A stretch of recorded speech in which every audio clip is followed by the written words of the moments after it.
കാറ്റേ കാറ്റേ നീ പൂക്കാമരത്തിൽ പാട്ടും മൂളി വന്നോ. കൊള്ളൂല്ലാത്തൊരു പാട്ട്. ഇതെനിക്ക് പാടേണ്ടി വന്നല്ലോ ഭഗവാനെ എന്നൊരു ചിന്തയോടുകൂടെ തറയിലോട്ട് ഇറങ്ങി. ഞാൻ തറയിലിറങ്ങി നിൽക്കുക. പത്മരാജൻ ചേട്ടൻ, അതുപോലെ വേണു നാഗവള്ളി ചേട്ടൻ, ഇവരൊക്കെ ആദ്യകാലത്ത് ആകാശവാണിയിലെ ഉദ്യോഗസ്ഥരായിരുന്നു. മലൈക്കോട്ടെ വാലിബൻ എന്ന ചിത്രത്തിലെ ഗാനം, അത് ഈ ചിത്രത്തിന് വേണ്ടിയിട്ടാണ് ഇത് അന്ന് റെക്കോർഡ് ചെയ്തതെന്ന് പോലും എനിക്ക് അറിയില്ല. ഫൈനൽ മിക്സ് എൻ്റെ തന്നെ വോയിസിലായിരുന്നു. പക്ഷെ അത് സിനിമയിൽ വരുമ്പോൾ സംവിധായകൻ എന്തോ ഇത് ആദ്യം ഷാൻ റഹ്മാൻ അവരുടെ ഷൂട്ടിന് വേണ്ടി പാടിക്കൊടുത്ത വേർഷൻ അത് തന്നെ മതിയെന്നങ്ങ് തീരുമാനിക്കുകയായിരുന്നു. സമരപുളകങ്ങൾ തൻ സിന്ദൂരമാലകൾ ബലികുടീരങ്ങളെ. സംഗീത സംവിധായകനും പാട്ടുകാരനുമായ ജി ശ്രീറാം സാർ ETV ഭാരതരപ്പം ചേരുകയാണ്. സ്വാഗതം. ആകാശവാണിയിലെ ജീവനക്കാരനായിരുന്നു, പാട്ടിന്റെ ലോകത്ത് ജീവിക്കുന്നു. കാറ്റേ കാറ്റയിലൂടെ മലയാളികളുടെ മനസ്സിലേക്ക് ചേക്കേറി.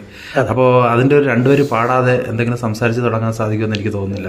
തീർച്ചയായും അങ്ങനെ തന്നെയാണ്. എപ്പോഴും ഏതൊരു മീഡിയയുടെ മുമ്പിലും ചാനലിന് മുമ്പിലും കാറ്റേ കാറ്റേ കൊണ്ടാണ് ഞാനിപ്പോഴും അറിയപ്പെടുന്നത്. തീർച്ചയായിട്ടും അപ്പോൾ എനിക്ക് ആ പാട്ട് തന്ന് എന്നെ ശരിക്കും പറഞ്ഞാൽ ഒരു സിനിമാ പിന്നണി ഗായകനാക്കിയ ശ്രീ M. ജയചന്ദ്രൻ, അതുപോലെ തന്നെ സെല്ലോയിഡ് എന്ന ചിത്രത്തിൻ്റെ സംവിധായകൻ കമൽ സാറ്, ഗാനങ്ങൾ രചിച്ച റഫീഖ് മുഹമ്മദ്, പിന്നെ ഒരു പറ്റം സംഗീത കൂട്ടായ്മ, ഇവരെയൊക്കെ മാറ്റി നിർത്തിയിട്ട് എനിക്കൊരിക്കലും സംസാരിക്കാൻ കഴിയില്ല.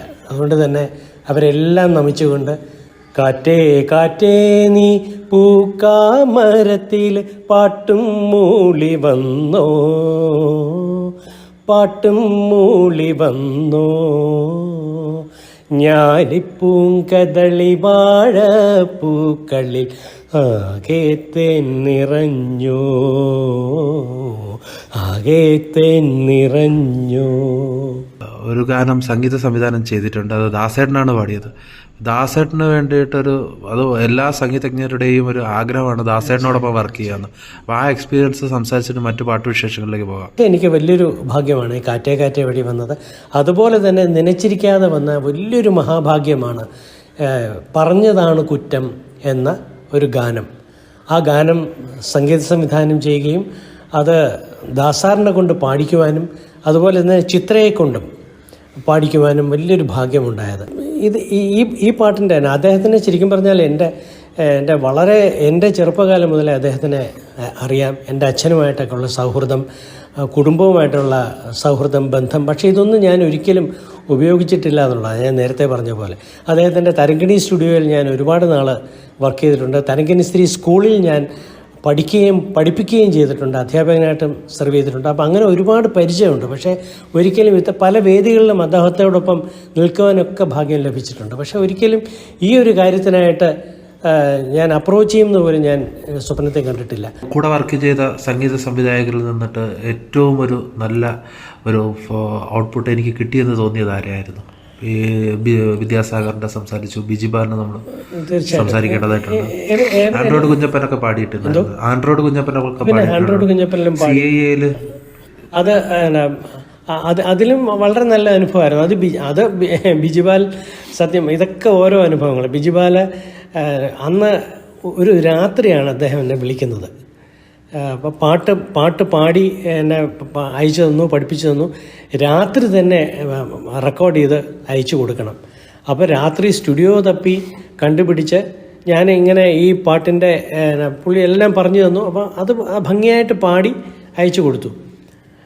ബിജിബാലെ വിളിച്ചിട്ട് പറഞ്ഞു, ശ്രീരാമേട്ടാ പാട്ട് ഗംഭീരമായിട്ട് പാടിയിട്ടുണ്ട്, പക്ഷേ എനിക്ക് ഇങ്ങനെ വേണ്ട. ഞാൻ വിചാരിച്ചു എന്താണ്? പിന്നെ ഈ പാട്ട് ഒരു കൊള്ളൂല്ലാത്തൊരു പാട്ട്. ഇതെനിക്ക് പാടേണ്ടി വന്നല്ലോ ഭഗവാനെ എന്നൊരു ചിന്തയോടുകൂടെ തറയിലോട്ട് ഇറങ്ങി. ഞാൻ തറയിലിറങ്ങി നിൽക്കുകയാണ്. അല്ല, കുറച്ചുകൂടെ താഴോട്ട് ഇറങ്ങി നിന്ന് ഈ വേണ്ടായിരുന്നു ഈ പാട്ട് എന്നുള്ള രീതിയിലൊന്ന് പാടി ആ ഒരു മനസ്സോടുകൂടി പാടാൻ പറഞ്ഞു. അങ്ങനെ പാടി അയച്ചതാണ് ഈ പാട്ട്, ആൻഡ്രോയിഡ് കുഞ്ഞപ്പനിലെ പാട്ട്. പിന്നെ തീർച്ചയായിട്ടും ഓർമ്മപ്പൂവേ പോരൂ, ഓമൽ പൂവേ പോരൂ, ആരും കാണാതെ ഓൺലൈൻ ചാറ്റിൻ കാറ്റിൽ കുട്ടിക്കാലം തൊട്ടേ മുത്തം വയ്ക്കാൻ നിന്നെ വട്ടം ചുറ്റാറുണ്ടേ മിണ്ടാവണ്ടായി. അങ്ങനത്തെ ഒരു പാട്ടായിരുന്നു. മലയാളിക്കൊരു ശ്രവ്യലോകം സമ്മാനിച്ച ഒരു സംസ്കാരമാണ് ആകാശവാണിക്കുള്ളത്. തീർച്ചയായിട്ടും. വേറൊരു ശ്രവ്യ ലോകം എന്ന് തന്നെ പറയാം. ഈ ആകാശവാണി കഥകളിൽ പ്രേക്ഷകരോട് ഷെയർ ചെയ്യാൻ പറ്റുന്ന ഒരു ഇൻട്രസ്റ്റിംഗ് സംഗതി എന്തുണ്ടാവും? ആകാശവാണി എന്ന് പറയുമ്പോൾ കാരണം പല യേശുദാസ് അടക്കം ഞാൻ കേട്ടിട്ടുണ്ട്, പണ്ട് അവിടെ നിന്ന് റിജക്ട് ചെയ്തിട്ടുണ്ട്. അതുപോലെ ഒരുപാട് ഇതുപോലെ കലാകാരന്മാർ ഉദയം ചെയ്തൊരു സ്ഥാപനം കൂടിയാണ് ആകാശവാണി. പ്രിയദർശൻ മുതൽ ഇങ്ങോട്ടുള്ള ഒരുപാട് പേര് ആകാശവാണിയിലെ യുവാണി പരിപാടികളിൽ പങ്കെടുക്കുകയും അപ്പം അതുകൊണ്ട് വളർന്നു എന്നുള്ളതല്ല, ഒരു തട്ടകം എന്നുള്ള തരത്തിൽ.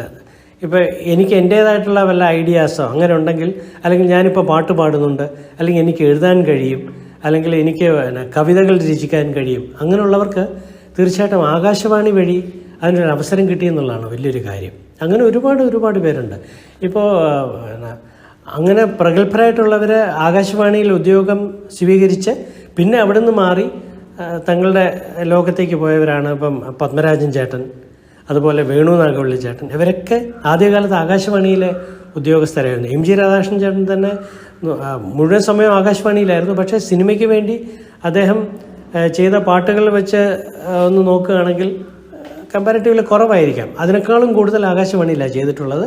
പക്ഷേ ഈ സിനിമ വഴി ആണ് ഇവരൊക്കെ കുറച്ചുകൂടെ പോപ്പുലറായത്.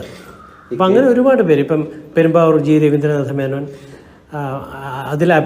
പണ്ട് കാലത്ത് ജോലി ചെയ്തിരുന്ന ആദ്യകാലത്തെ, അതായത് 1950s തന്നെ തിരുനേനാർകുറിച്ചി മാധവൻ നായർ ആകാശവാണി ഉദ്യോഗസ്ഥനായിരുന്നു. അതുപോലെ തന്നെ കമുക്കർ പുരുഷോത്തമൻ സാറൊക്കെ ആകാശവാണിയിൽ ഒരുപാട് പാട്ടുകൾ പാടിയവരാണ്. തീർച്ചയായിട്ടും ഉദയഭാനു ചേട്ടൻ ആദ്യകാലത്ത് അനൗൺസറായിട്ട് ജോലി തുടങ്ങി, പിന്നീട് മ്യൂസിക് കമ്പോസറായിട്ട് മാറിയ വ്യക്തിയാണ്. അവരൊക്കെ ആദ്യകാലത്ത് സിനിമകളിൽ പാടിയതിന് ശേഷമാണ് ആകാശവാണിയിലോട്ട് വന്നത്. പിന്നീടൊരു സംഗീതവുമായിട്ട് സഹകരിച്ച് നടന്നു എന്നുള്ളതുള്ളൂ. പക്ഷേ ഇവരൊക്കെ തന്നെ ആകാശവാണി വഴിയാണ് കൂടുതൽ പോപ്പുലാരിറ്റി കിട്ടിയതെന്ന് വേണം പറയാൻ. പിന്നെ തിരിച്ചു പറഞ്ഞാൽ നമ്മൾ ഇന്ന് കേൾക്കുന്ന സൂപ്പർ ഹിറ്റ് പാട്ടുകളെല്ലാം തന്നെ അത് ദേവരാജ മാസ്റ്ററുടെ ആയിക്കോട്ടെ, ബാബുക്കയുടെ ആയിക്കോട്ടെ, അല്ലെങ്കിൽ രാഘവ മാസ്റ്ററുടെ ആയിക്കോട്ടെ, ഇവരുടെ എല്ലാവരുടെയും പാട്ടുകൾ പ്രക്ഷേപണം ചെയ്യുന്നത് ആകാശവാണി വഴിയാണ്. അങ്ങനെയാണ് പോപ്പുലാരിറ്റി കൂടുന്നത്. വളരെ കുറച്ച് പാട്ടുകൾ പാടിയിട്ടേ ഉള്ളൂ എങ്കിൽ പോലും പാടിയ പാട്ടുകളൊക്കെ പ്രേക്ഷകർക്കുള്ളിലുണ്ട്. ഈ പല തുള്ളി പെരുവെള്ളം എന്ന് പറയുന്ന പോലെ. അപ്പോൾ അതിൽ തന്നെ ചിലപ്പോൾ ചില സിനിമകളിലൊക്കെ പാടാനായിട്ട് അവസരം കിട്ടും, നല്ല പാട്ടുകളായിരിക്കും. പക്ഷേ അത് സിനിമ പുറത്തിറങ്ങുമ്പോൾ അത്തരം പാട്ടുകൾ സിനിമയിൽ ഉണ്ടാവാറില്ല. വളരെ നിരാശനായി പോകുന്ന ചില നിമിഷങ്ങളുണ്ടായിട്ടില്ല. അത്തരം നിമിഷങ്ങളും അതിൽ ഏറ്റവും ഇഷ്ടപ്പെട്ട ഒരു പാട്ടിൻ്റെ 2 വരി നമുക്ക് വേണ്ടിയിട്ടൊന്നു. അത് സത്യം പറഞ്ഞാൽ ഒരുപാട് പാട്ടുകൾ അങ്ങനെ ഒരു പക്ഷേ സിനിമയുടെ ലെങ്ത്ത് കൂടിയത് കാരണം കട്ട് ചെയ്ത് പോയിട്ടുണ്ട്. ചിലർ വോയിസ് ലാസ്റ്റ് മിനിറ്റ് വേറൊരാളെ കൊണ്ട് പാടിക്കാം എന്ന രീതിയിൽ ആരുടെയെങ്കിലും പ്രൊഡ്യൂസറുടെയോ അല്ലെങ്കിൽ വേറെ ആരുടെയെങ്കിലും ഇൻഫ്ലുവൻസിൽ മാറ്റാം എന്ന് പറഞ്ഞ്, ഞാനീ പറയുന്നത് എൻ്റെ ഇത് അത്ര ശരിയാവുന്നില്ല എന്ന് വിചാരിച്ചിട്ടല്ല, അങ്ങനെ മാറുന്ന പാട്ടുകളും ഉണ്ട് കേട്ടോ. അപ്പോൾ അവർ ഫൈനൽ നോക്കുമ്പോൾ ഈ വോയിസ് പോരാ എന്ന് മാറ്റുന്നത്, അതായിക്കോട്ടെ, തീർച്ചയായിട്ടും അത് അക്സെപ്റ്റ് ചെയ്തേ പറ്റും, അവരുടെ തീരുമാനമാണ്. പക്ഷെ അതല്ല, ഇത് നിങ്ങളുടെ വോയിസ് തന്നെ, ഇത് ഫിക്സ് ചെയ്ത് കഴിഞ്ഞു, ഫൈനൽ മിക്സിന് കൊടുത്തു കഴിഞ്ഞു എന്ന് പറഞ്ഞിട്ട് ലാസ്റ്റ് മിനിറ്റ് മാറിപ്പോകുമ്പോൾ തീർച്ചയായിട്ടും അത് ഉള്ളിൽ സങ്കടം ഉണ്ടാക്കുന്ന പല അനുഭവങ്ങളുണ്ട്. അതിപ്പോൾ ലേറ്റസ്റ്റായിട്ട് പറയുകയാണെങ്കിൽ മലൈക്കോട്ടെ വാലിബൻ എന്ന ചിത്രത്തിലെ ഗാനം, അത് ഈ ചിത്രത്തിന് വേണ്ടിയിട്ടാണ് ഇത് അന്ന് റെക്കോർഡ് ചെയ്തതെന്ന് പോലും എനിക്ക് അറിയില്ല. 1 വർഷം മുമ്പുള്ള കഥയാണ്. അപ്പോൾ ഈ പാട്ട് പാടി, ഒരു ഡ്യുവറ്റാണെന്ന് പറഞ്ഞു, ഈ പാട്ട് പാടി പുന്നാരത്തോപ്പിലെ പൂമനത്തിൽ കൊണ്ടുപോകാം നിന്നെ കൊണ്ടുപോകാം എന്ന മനോഹരമായിട്ടുള്ളൊരു ഗാനം. പക്ഷേ ഇത് ഈ ചിത്രത്തിന് വേണ്ടിയിട്ടായിരുന്നു എന്ന് പിന്നീടാണ് അറിയുന്നത്. പക്ഷേ ചിത്രം വരുമ്പോൾ അത് മറ്റൊരു ഗായകനും ഗായികയാണ് പാടിയിരിക്കുന്നത്. നമുക്കൊന്നും അത് പറയാൻ പറ്റില്ല. പക്ഷേ ഈ പാട്ട് എനിക്ക് കിട്ടിയിരുന്നെങ്കിൽ തീർച്ചയായിട്ടും ഏതൊരു ഗായകനും ആഗ്രഹിച്ചു പോകും. ഇപ്പോൾ ഗോപി സുന്ദർ സാറിനോടൊക്കെ വർക്ക് ചെയ്തിട്ടുണ്ട്, അപ്പം അങ്ങനെ ചോദിച്ചതുകൊണ്ട് അദ്ദേഹത്തിൻ്റെ പാട്ട് എനിക്കിതുപോലെ നഷ്ടമായിട്ടുണ്ട് ഒരു പാട്ട്. അതുപോലെ തന്നെ ഷാൻ റഹ്മാൻ, അദ്ദേഹത്തിൻ്റെ 2 പാട്ടുകൾ ഇതുപോലെ കൈവിട്ടുപോയി അദ്ദേഹം. പക്ഷേ എനിക്ക് അതാണ് ഞാൻ പറഞ്ഞത്, ഇപ്പം ഷാൻ റഹ്മാൻ എൻ്റെ ഒരു പാട്ട് പാടിച്ചു, അത് ഫൈനൽ മിക്സ് എൻ്റെ തന്നെ വോയിസിലായിരുന്നു. പക്ഷേ അത് സിനിമയിൽ വരുമ്പോൾ സംവിധായകനെന്തോ ഇത് ആദ്യം ഷാൻ റഹ്മാൻ അവരുടെ ഷൂട്ടിന് വേണ്ടി പാടിക്കൊടുത്ത വേർഷൻ അത് തന്നെ മതിയെന്നങ്ങ് തീരുമാനിക്കുകയായിരുന്നു. അല്ല, കുറച്ച് നാൾക്ക് മുമ്പുള്ളതാണ്. ഷാൻ റഹ്മാൻ തന്നെയാണ് അത് പാടി. അപ്പോൾ ഷാൻ പറഞ്ഞു, ചേട്ടാ ഇതാണ് ഇപ്പോഴത്തെ ഒരു അവസ്ഥ, ഒരു കാര്യം ചെയ്യൂ, ഞാനൊരു ട്യൂൺ പറഞ്ഞു തരാം, അത് ലാലല്ല എന്ന് മാത്രം വെച്ച് ഒന്ന് പാടിത്തരിക. അതും അവർ സിനിമയായിട്ട് സംസാരിച്ച് പോകുന്നേ ഉള്ളൂ, അതുകൊണ്ട് അപ്പം അങ്ങനെ പാടിക്കൊടുത്തു. ലാലല്ല അങ്ങനെ. കാരണം ഇത് കേൾപ്പിച്ചിട്ട് പിന്നെ വരി എഴുതിച്ച്, അല്ലെങ്കിൽ എന്ത് പറ്റുമെന്ന് പറഞ്ഞാൽ വീണ്ടും ആദ്യം പാടിക്കൊടുത്തതാരോ അവരുടെ ശബ്ദം തന്നെ മതി എന്ന് പറയും. അപ്പോൾ അത്രമാത്രം അവർ ആത്മാർത്ഥമായിട്ട് നമ്മൾ സഹായിക്കുന്നു എന്നുള്ളതാണ്. അതുപോലെ പുതിയ തലമുറയിൽപ്പെട്ടവർ വളരെ പെട്ടെന്നാണ് പാട്ട് അവർ റെക്കോർഡ് ചെയ്ത് നമ്മളെക്കൊണ്ട് വളരെ ഒരുപാട് മെനക്കെടുത്താതെ വളരെ മനോഹരമായിട്ട്, ഇപ്പോൾ ലേറ്റസ്റ്റായിട്ട് ഞാൻ വയസ്സെത്രയായി എന്നുള്ള ചിത്രത്തിന് വേണ്ടി കൈതപ്പുറം നമ്പൂരി ചേട്ടനാണ് പാട്ട് എഴുതിയിട്ടുള്ളത്.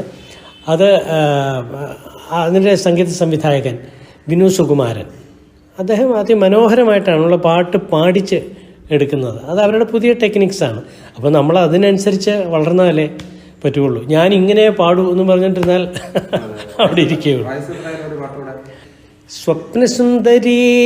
സ്വപ്നസുന്ദരി കണ്ട നാൾ മുതൽ എൻ്റെ താണു നീ പ്രേമത്തിൻ്റെ ഇങ്ങനെ പോകുന്ന ആ പാട്ട് നല്ല രസകരമായിട്ടുള്ളൊരു പാട്ടാണ്.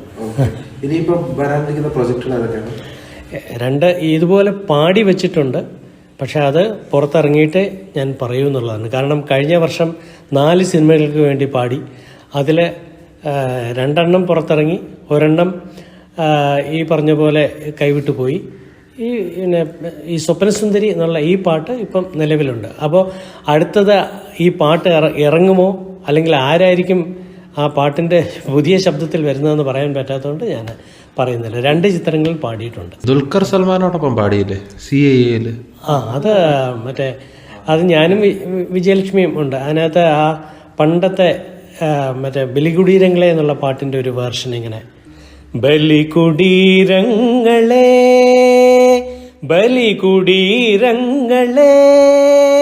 സ്മരണകളിരമ്പും രണസ്മാരകങ്ങളെ ഇവിടെ ജനകോടികൾ ചാർത്തുന്നു നിങ്ങളിൽ സമരപുളകങ്ങൾ തൻ സിന്ദൂരമാലകൾ. ബലികുടീരങ്ങളെ